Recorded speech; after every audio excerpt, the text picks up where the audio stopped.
आपल्यासोबत lieutenant colonel Satish Dhage sir आहेत. Sir, आज ज्या पद्धतीने डीजीएमओची मीटिंग होती, तर दोन्ही देशांचे डीजीएमओ भेटणार होते, मात्र ती पोस्टपोन झालेली आहे. तर या चर्चेचं फलित काय असणार आहे? मुळातच मागच्या 3-4 दिवसामध्ये ज्या प्रकारे भारताच्या विरुद्ध पाकिस्तान सीज फायरचं व्हायोलेशन करतोय, एक प्रकारे ज्या शस्त्रसंधीचं उल्लंघन करून जोरदार पद्धतीनं ड्रोन्स असो, वेगवेगळ्या प्रकारचे एरियल प्रोजेक्टाईल्स असो, आणि एवढंच नाही, अक्रॉस द बॉर्डर फायरिंग करतो, आणि त्यामधून जे आहे ज्या प्रकारचं तणावाचं वातावरण निर्माण झालं, त्याला एक प्रकारे स्वल्प विराम देण्यासाठी ही सीज फायरची घोषणा त्या ठिकाणी करण्यात आली, शस्त्रसंधीची घोषणा करण्यात आली. आणि मग आता ही शस्त्रसंधी घोषित केल्यानंतर नेमके त्याचे टर्म्स अँड कंडिशन्स काय असावेत, कशा प्रकारे त्याची अंमलबजावणी करावी, या संबंधितली महत्वाची चर्चा डीजीएमओ लेवलवर होणार आहे. म्हणजे आपले डायरेक्टर जनरल मिलिटरी ऑपरेशन्स भारताचे जे लेफ्टनंट जनरल राजीव घई आहेत, आणि त्यांचा काउंटर पार्ट पाकिस्तानचे जे डायरेक्टर जनरल मिलिटरी ऑपरेशन्स आहेत त्यांच्यामध्ये होणार आहे. मुळात काय झालेलं आहे, मागच्या काही काळामध्ये जे आहे एक प्रकारे युद्ध सदृश परिस्थिती निर्माण झालेली आहे. पाकिस्ताननं सुद्धा फॉरवर्ड डिप्लॉयमेंट केलेली आहे त्यांच्या सैन्याची, त्याचबरोबर रणगाड्यांची, आणि दुसऱ्या बाजूला भारतानं सुद्धा जशास तसं उत्तर देण्यासाठी आपल्या ट्रूप्सची, आपल्या सैनिकांची, त्याचबरोबर बाकीची शस्त्रास्त्र आहेत त्यांची जी आहे फॉरवर्ड मुवमेंट केलेली. म्हणजे एक प्रकारे एलओसीच्या अक्रॉस दोन्ही सैन्य जे आहे एक दुसऱ्याच्या समोर उभा आहे, आणि त्यातली ठिणगी ही युद्धामध्ये परिवर्तित होऊ शकते. मग ऑलरेडी जर आपण सीज फायर अशा प्रकारचं दोन्ही देशांनी त्या ठिकाणी मांडलेलं आहे, आणि डीजीएमओ पाकिस्ताननं तशी रिक्वेस्ट त्या ठिकाणी केली होती, तर मग नमकी याची मोडॅलिटी काय असावी, म्हणजे कशा प्रकारे जे आहे ही शस्त्रसंधी असेल, कशा प्रकारे तुमच्या चौक्या आमच्या चौक्या यामध्ये जे आहे ते डिस्टन्स त्या ठिकाणी असेल, कशा प्रकारे डेली बेसिसवर कम्युनिकेशन केलं जाईल, हॉटलाईन त्या ठिकाणी साधलं जाईल, आणि मुळात जो आहे या शस्त्रसंधीचं अंमलबजावणी इम्प्लिमेंटेशन होण्यासाठी जे आहे लॉंग टर्म साठी ही कशी चालेल, यासाठी ही चर्चा महत्वाची आहे. एक महत्वाची गोष्ट, 2003 पासून ऑलरेडी भारत आणि पाकिस्तानमध्ये शस्त्रसंधी आहे. 2021 ला त्याला पुन्हा रिकमिट करण्यात आलं. पण दुर्दैव असं की पाकिस्तान जे आहे अशा प्रकारची शस्त्रसंधी असताना सुद्धा 2003 पासून वेळोवेळी जे आहे शस्त्रसंधीचं उल्लंघन करत आलेलं आहे. पण मागच्या 3-4 दिवसामध्ये ज्या काही घटना घडलेल्या आहेत, अशी अपेक्षा आहे आता कमीत कमी की पाकिस्तान या शस्त्रसंधीचं उल्लंघन करणार नाही. कारण कालची रात्र जी होती ती कंपॅरेटिव्हली ज्याला आपण म्हणू की पीसफुल त्या ठिकाणी होती. पण आता पाकिस्तानचा आतापर्यंत इतिहास पाहता कुत्र्याची शेपूट वाकडू ते वाकडीच. तर खरोखरच आता ही शस्त्रसंधी किती टिकते, काही दिवस, काही आठवडे का काही महिने, एवढंच पाहणं आवश्यक आहे. जर त्यांनी शस्त्रसंधी टिकवली ते त्यांच्या फायद्याचं आहे, ते एक प्रकारे जे आहे भारताच्याही फायद्याचं आहे. कारण भारताला युद्ध नकोय, हा लढा आमचा दहशतवादाविरुद्ध आहे. आता पाहू येणाऱ्या काळामध्ये कसं काय त्या ठिकाणी होतं, आणि या अनुषंगाने ही डीजीएमओ लेवलची बैठक अत्यंत महत्वाची असणार आहे. फक्त एक महत्वाचा मुद्दा, डीजीएमओ लेवलच्या बैठकीमध्ये फक्त आणि फक्त शस्त्रसंधीशी संबंधित एक प्रकारे जे आहे ऑपरेशनल आस्पेक्ट्स तेच डिस्कस होणार आहेत. जे ऑलरेडी नॉन कायनेटिक ऍक्शन आपण घेतले, म्हणजे इंडस वॉटर ट्रीटी स्थगित करणं असो, किंवा ट्रेड स्ट्राईक असो, डिजिटल स्ट्राईक असो, किंवा जी चर्चा त्या ठिकाणी सुरू आहे की काश्मीरचा प्रश्न वगैरे,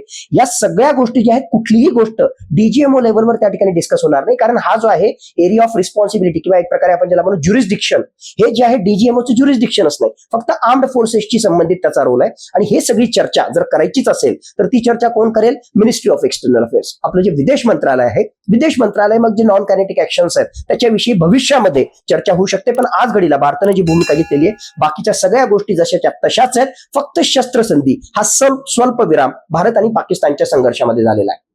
सर, पुढचा एक प्रश्न असा येतो की आपण ऑपरेशन सिंदूर सुरू केलेलं होतं आणि त्या दरम्यान आता शस्त्रसंधी झालेली आहे. मात्र हवाई दलाच्या कालच्या पत्रकार परिषदेमध्ये विंग कमांडर भारती यांनी स्पष्ट केलंय की ऑपरेशन सिंदूर हे सुरूच राहणार आहे. तर नेमकं शस्त्रसंधी झाली आहे का, किंवा ऑपरेशन सिंदूर सुरू का, ही जी काय दोलायमान स्थिती आहे ही काय, कशा पद्धतीने एक्सप्लेन करा? नक्कीच आपले जे डीजीएओ आहेत, म्हणजे director general air force operations, air marshal Bharti यांनी स्पष्टपणे त्या ठिकाणी सांगितलं की एक प्रकारे जे आहे आताही ऑपरेशन सिंदूर जे आहे ते सुरू आहे. म्हणजे वायुदलाकडून स्पष्टपणे तो एक प्रकारचे इंडिकेशन दिलेलं की ऑपरेशन सिंदूर संपलेलं नाही. त्याच प्रकारे डीजीएमओ आणि डीजीएनओ यांची सुद्धा भूमिका आहे.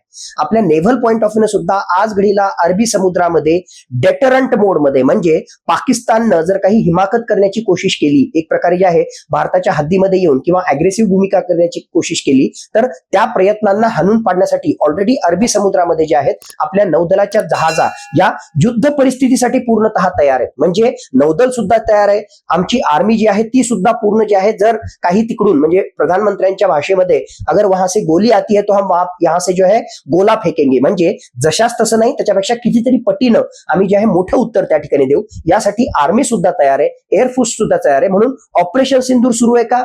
नक्कीच. आता सुद्धा ऑफिशियली अधिकृतरित्या ऑपरेशन सिंदूर सुरू आहे. आणि त्याचं महत्वाचं कारण म्हणजे ज्या प्रकारे पाकिस्तानचा अनुभव आहे आणि पाकिस्तान भविष्यामध्ये या अक्रॉस बॉर्डर सुद्धा जे आहे पुन्हा काही ना काहीतरी कुरापती करण्याचा प्रयत्न करणारच, त्यासाठी आपण तयार असावं. आणि त्याहून महत्वाचं हे ऑपरेशन सिंदूर जे आहे दहशतवादाविरुद्धचा लढा आहे. मग अजून सुद्धा जे आहे पाकिस्तानच्या हद्दीमध्ये अधिकृतरित्या जे सांगितलेलं आहे की एकूण जे आहे 21 हाईडआउट आहेत, त्याच्यापेक्षा जास्तच आहेत, पण त्या 21 हाईडआउट पैकी फक्त 9 टेररिस्टचे हाईडआउट जे आहेत, दहशतवाद्यांची तळं जी आहेत ती आपण उद्ध्वस्त केलेली आहेत. म्हणजे अजून 12 दहशतवाद्याची तळं अजून सुद्धा आहेत.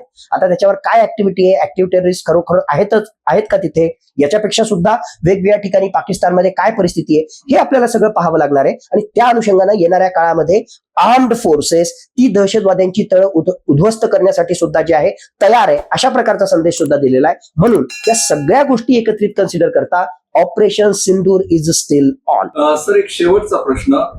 शस्त्रसंधी झाली तेव्हा अमेरिकेचे राष्ट्रपती, अमेरिकेचे राष्ट्राध्यक्ष डोनाल्ड ट्रम्प यांनी या संबंधीची माहिती दिली. त्यानंतर पाकिस्तानकडून आली आणि त्यानंतर भारताच्या परराष्ट्र सचिवांनी या संबंधित माहिती दिली. तर याचा भारताच्या आंतरराष्ट्रीय राजकारणावरती काही परिणाम होऊ शकतो?